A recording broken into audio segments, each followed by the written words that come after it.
10 ans de travaux, 10 millions d'euros pour préserver 10 siècles de patrimoine que représente la basilique Saint-Maurice d'Épinal, dont la construction remonte au XIe siècle, consacrée par le pape lorrain Léon IX, classé monument historique en 1846, et qui, au cours de son histoire, a subi d'importants travaux de réhabilitation, de consolidation ou de modification.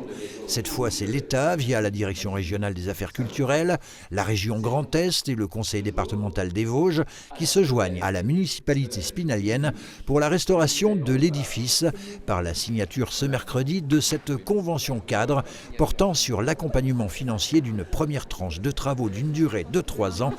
Mais l'histoire n'a pas de prix. On aura des travaux sur les 3 exercices à venir, ce qui représente en gros 4,3 millions, 4,4 millions sur les 10 millions de total du projet. Donc c'est déjà une grosse partie des travaux qui vont être concentrés sur les sacristies, sur le chœur. C'est notre passé et c'est notre quotidien, puisque effectivement le patrimoine, c'est finalement le premier lien avec la culture qu'on a tous. Lorsqu'on se promène dans les villes, on voit notre patrimoine, l'urbanisme, parfois ce sont des choses qu'on ne voit pas, mais c'est notre quotidien et c'est aussi notre avenir. La DRAC s'engage à hauteur de combien ? À hauteur de 40% sur les 3 prochaines années. La maîtrise d'œuvre sera confiée à l'architecte en chef des monuments historiques pour une restauration qui se fera dans les règles de l'art.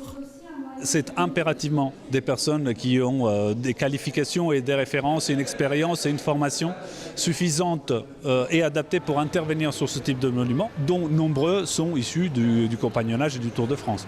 Cette première tranche de travaux débutera à l'automne prochain et la Fondation du patrimoine participera comme à son habitude en lançant une souscription publique.